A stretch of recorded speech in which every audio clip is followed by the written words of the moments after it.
So hello aspirants, आज की video में हम पढ़ने वाले हैं कैबिनेट मिशन प्लान के बारे में, जो कि आया था 1946 में। तो इसे पढ़ने से पहले मैं बताना चाहता हूँ कि इससे पहले हमने पढ़ चुके हैं क्रिप्स मिशन और अगस्त ऑफर। जिन्होंने वो वीडियो नहीं देखी तो पहले प्लीज़ वो जाके देख लें। और इससे पहले थोड़ी सी बेसिक नॉलेज मैं बता देता हूँ कि क्रिप्स मिशन के बारे में क्या हुआ था। तो 1945 में सेकेंड वर्ल्ड वॉर एंड हो चुकी थी, जिसमें यूएसए ने हेल्प की थी ब्रिटिशर्स की जापान और जर्मनी से लड़ने में। तो होता है कि सेकेंड वर्ल्ड वॉर के बाद यूएसए ने यूके की हेल्प की और यूके पे प्रेशर बनाया कि तुमने कई सारे देशों को गुलाम बना कर रखा है, तो उन्हें तुम आज़ाद कर दो। और इस टाइम पे ही 1945 के टाइम पे ही नेताजी सुभाष चंद्र बोस जो थे, उन्होंने अपनी देश की इंडियन नेशनल आर्मी भी बना ली थी, जो कि बड़ी ज़्यादा स्ट्रॉन्ग थी। तो यूनाइटेड नेशन भी 1945 में बन चुकी थी। तो यूनाइटेड नेशन ने भी ब्रिटिशर के ऊपर प्रेशर बनाया कि तुम इंडिया को आज़ाद करो। तो ब्रिटिशर बोलते हैं कि हम इंडिया को आज़ाद कर देंगे बड़े प्यार से, ताकि हमारे जो रिलेशंस हैं वो इंडिया के साथ ख़राब ना हों।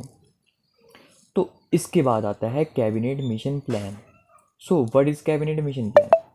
तो कैबिनेट मिशन प्लान आया था 1946 में। Britishers proposed cabinet mission plan in India. तो ब्रिटिशर ने कैबिनेट मिशन प्लान को प्रपोज किया था इंडिया में। तो plan was made by viceroy Lord Wavell.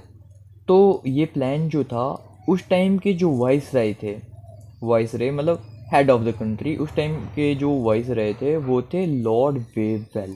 तो 1946 के पहले जो वाइसरॉय थे वो थे लॉर्ड लिनलिथगन। तो उसके बाद जो वाइसरॉय बने वो थे लॉर्ड वेवेल। उन्हीं के टाइम पे आता है कैबिनेट मिशन प्लान। तो था क्या कैबिनेट मिशन प्लान? मिशन 3 अंग्रेज इंडिया में आएंगे और कॉन्स्टिट्यूशन असेंबली बनाएंगे। तो 3 अंग्रेज कौन थे? SPA स्टैफर्ड क्रिप्स, जिन्होंने जो मेन वो थे मिनिस्टर थे क्रिप्स मिशन के। P से पैट्रिक लॉरेंस और A से AV अलेक्जेंडर।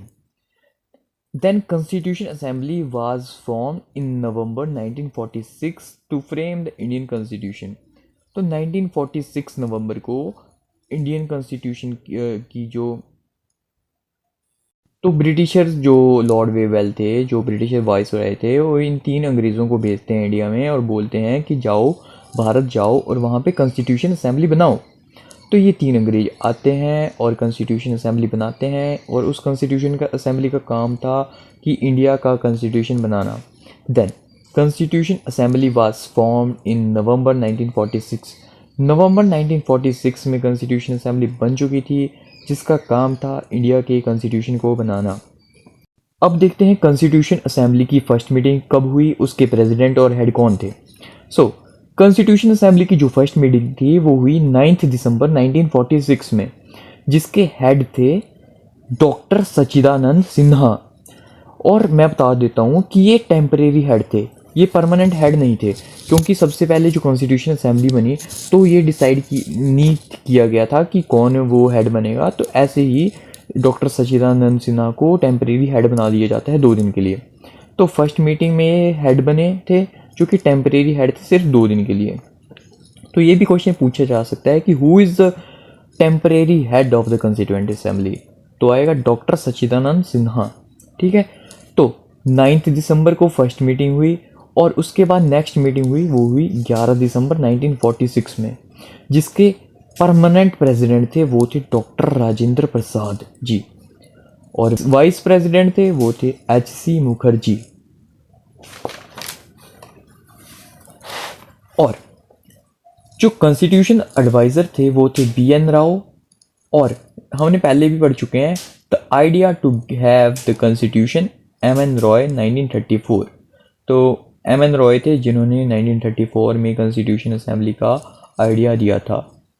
आज के लिए बस इतना ही, और कल की वीडियो में हम देखेंगे कॉन्स्टिट्यूशन असेंबली की स्ट्रेंथ क्या थी और कैसी सीट्स थी उसमें।